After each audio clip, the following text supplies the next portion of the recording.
Well, my name is John Makransky, and I'm a professor of Buddhism and comparative theology at Boston College in the United States. The articles in this encyclopedia, St. Andrew's Encyclopedia of Theology, the section that focuses on Buddhism, its articles will not only provide descriptive historical analysis of these kinds of Buddhist developments over history, but will also give readers an inside view of how Buddhists themselves within these diverse cultures have understood the efficacy of their doctrines and practices and the ultimate possibilities of human life, not only in the past, but also now in the present.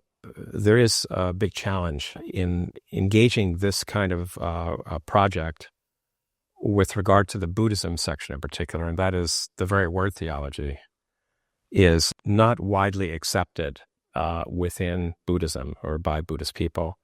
And theology, of course, is an organizing term for the Encyclopaedia of Theology. That term's traditionally avoided by Buddhists. However, there are some Buddhist thinkers, including me, that would argue that no Western term maps adequately onto Buddhist systems of doctrine and practice. Buddhists do tend to think theologically in that they're very concerned with an ultimate reality, nirvana, Buddhahood, Dharmakaya, Buddha nature. These are ways of referencing an ultimate dimension of reality, but they don't focus on what we would call a God, let's say. So it's not just the word theology that's a problem. The people try to avoid the word theology often by referring to Buddhism as a philosophy. But that's also very inadequate. There are tremendous philosophical resources within Buddhism, but it can't be reduced to just a form of philosophy, in part because it's so theological in the sense that it's oriented toward ultimate reality. Also, I think a so-called theological approach makes a lot of sense or can for how to include Buddhism within this encyclopedia, because it suggests giving insider perspectives primacy over outsiders' perspectives in discerning what is ultimately meaningful. What do you pick out to pay attention to?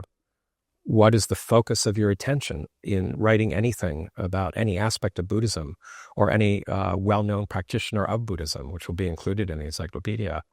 What do you raise up? Why do you raise that up?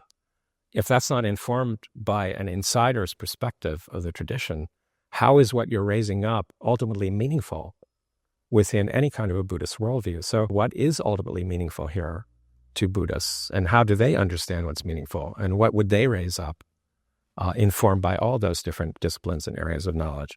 In that sense, then, the Buddhism section fits very well into this Encyclopedia of Theology, together with the theologies of other religious traditions in the sense that I was just describing. An insider's view of what's ultimately meaningful will be newly accessible broadly online, worldwide. I think it's quite a unique contribution, maybe a very significant contribution to our current world.